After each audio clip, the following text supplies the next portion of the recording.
দর্শক আসসালামু আলাইকুম, জীবনের গল্পে আপনাদের স্বাগতম। ক্যামেরার সামনে দাঁড়িয়ে আছে এই মুহূর্তে একটি বোন, আমরা শুনবো তারই জীবনের গল্প। আসসালামু আলাইকুম আপু, কেমন আছেন আপনি? ওয়ালাইকুম আসসালাম। আসসালামু আলাইকুম ভাইয়া।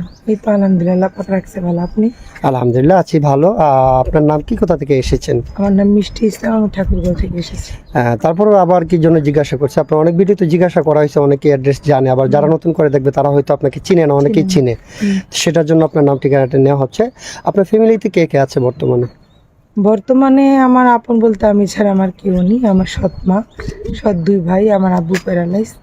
আমার পৃথিবীতে আপন বলতে কেউ নাই। আমি ছোট থেকে এতিমখানায় থেকে বড় হয়েছি, মাদ্রাসা লাইনে লেখাপড়া করেছি। তো আমার মা মারা যাওয়ার পর আমার আব্বু বিয়ে করেছে। আমি আমার মা সৎ মার বোঝা হয়ে গেছিলাম। আচ্ছা, আমাকে মানে এক কথায় কি ভাইয়া, বললে তো অনেক কিছুই বলা যায়, আর না বলে কিছুই না। কখনো কারো চেহারা দেখে বিচার করা যায় না যে সে কতটা সুখে আছে। তো আমার লাইফটা অনেক কষ্ট কাটছে। আমার সৎমা ছিল, মাদ্রাসায় সবারই দেখতে যেত, সবাই কিন্তু আমাকে কেউ দেখতে যেত না। অনেক কষ্ট। হ্যাঁ, এতটুকু বড় হয়েছিল আত্মীয়টা খেয়ে। মাদ্রাসার ঈদের ছুটিতে বলেন, গরমের ছুটিতে বলেন, ফলের ছুটি মুটি যে দিত, ওইগুলা মনে করেন আমার মাদ্রাসায় থাকতে হইতো। সবসময় মাদ্রাসায় থাকতেন আপনি? হইতো, সবাই ছুটিতে গেলেও আমার যাওয়া হতো না। আচ্ছা, আপনার বাবা যে ছিলেন, আপনার বাবা কিছু বলতেন না? বাবা মাঝে মধ্যে টাকা পাঠায় দিত, কিন্তু উনি যেত না। কেন যেত না? কারণ ওনার মানে দ্বিতীয় বিয়ে যেটা করেছে ওনার, মানে ওনার ওয়াইফের কথা চলতো ছিল। ওনার শান্তি ছিল যে মিথ্যা কথা বলবো না আমার বাবার নামে, উনিও অশান্তিতে ছিল।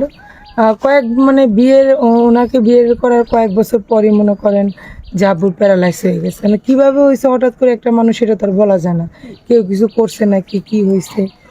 তো উনি প্যারালাইজ ছিল, তো উনি এর জন্য আমাকে কিছু করতে পারে না। যতদিন ভালো ছিল আলহামদুলিল্লাহ, মিথ্যা কথা বলবো না, আমাকে করছে আমার আব্বু। আচ্ছা আচ্ছা, ঠিক আছে। মানে এখন একটা কথা কি ভাইয়া, মা মারা গেলে বাবা তালুই হয়ে যায়, সেটা সবাই বলে।